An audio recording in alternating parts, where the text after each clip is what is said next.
আমার অভিযোগ, আমি ওয়াজ মাহফিলের বিরুদ্ধে না, আমি ইসলাম প্রচারের বিরুদ্ধে না, আমি রাতের 3টা পর্যন্ত ওয়াজ বাজানো কোথাও জায়েজ নাই। কয়েক কিলোমিটার দূরে ওয়াজ মাহফিলের মাইক দেওয়ায় এবার মাহফিলে গিয়ে প্রতিবাদ জানালেন এক নারী শিক্ষার্থী। রাত 3টার সময় মাহফিলের মাইক বাজানো নিয়ে মাহফিলের সশরীরে গিয়ে তিনি প্রতিবাদ জানান। সে সময়কার একটি ভিডিও সামাজিক যোগাযোগ মাধ্যমে ব্যাপকভাবে ভাইরাল হয়েছে। বিষয়টি নিয়ে পক্ষে বিপক্ষে চলছে তর্ক বিতর্ক। ফেসবুকে ছড়িয়ে পড়া ভিডিওতে ওই নারী শিক্ষার্থীকে বলতে শোনা যায়, সন্ধ্যা থেকে গান বাজানো শুরু হয় এবং এরপর ওয়াজ মাহফিল শুরু হয়। আমি ওয়াজ মাহফিলের বিরুদ্ধে না, কিংবা আমি ইসলাম প্রচারের বিরুদ্ধেও না।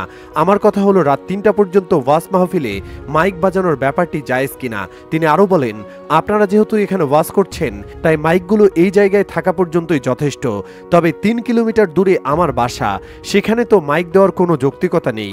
আপনার বয়ান যারা শোনার সে এখানে এসেই শুনবে। তিনি আরো বলেন, আমি আমার সমস্যার কথা 999-এ কল দিয়ে জানিয়েছি, এমনকি প্রক্টোরিয়াল বডিতেও জানিয়েছি। শেষ পর্যন্ত আপনার কাছে এসে আমি কথাগুলো বললাম, ঠিক ভুলের বিচার আমি আপনার কাছে দিয়ে গেলাম। তিনি আরো বলেন, আপনাদের কারো বিরুদ্ধে আমার কোনো অভিযোগ নেই। আমার অভিযোগ হলো আমার বাসার সামনে যে মাইকটি বাজছে সেটি যদি দয়া করে বন্ধ করে দিতেন তবে আল্লাহর কাছে আমি আপনাদের সবার জন্য দোয়া করতাম। এ সময় মাহফিলের এক ব্যক্তি মাইকে বলেন, সভাপতি আপনাকে বলেছেন এখানে যদি প্রক্টোরিয়াল বডির কেউ থেকে থাকেন তবে তার সাথে আপনি যোগাযোগ করুন। এ বিষয়ে আপনি আর কোনো কথা বললে আমরা আপনার কাছে কৃতজ্ঞ থাকব। আপনি একজন নারী মানুষ, আপনাকে শ্রদ্ধার সাথে বলছি আপনি এখান থেকে চলে যান। এখানে সকলেই পুরুষ মানুষ।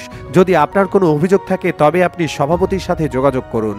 উল্লেখ্য, সম্প্রতি এক ফেসবুক পোস্টে মাহফিলে মাইক ব্যবহারের সীমারেখা নিয়ে কথা বলেছেন বিশিষ্ট ইসলামিক স্কলার মিজানুর রহমান আজহারি। তিনি বলেন, তাফসির মাহফিলের মাইকগুলো যথাসম্ভব প্যান্ডেলের ভেতরেই রাখুন, আগ্রহী শ্রোতারা সেখানে বসেই তাফসির শুনবেন।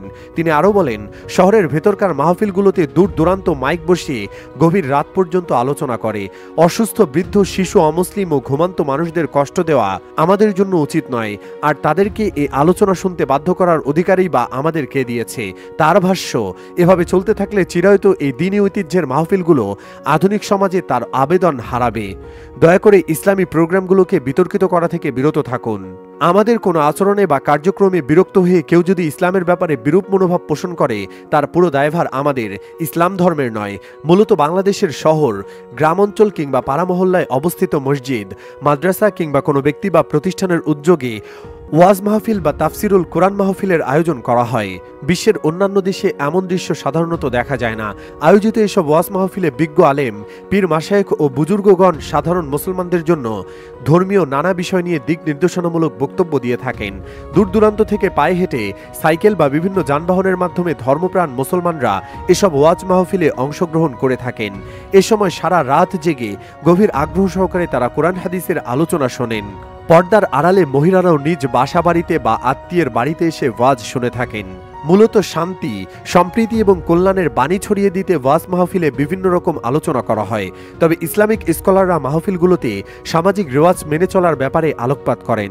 বক্তা নির্বাচনের ক্ষেত্রেও সচেতনতার পরিচয় দিতে পরামর্শ দেন তারা।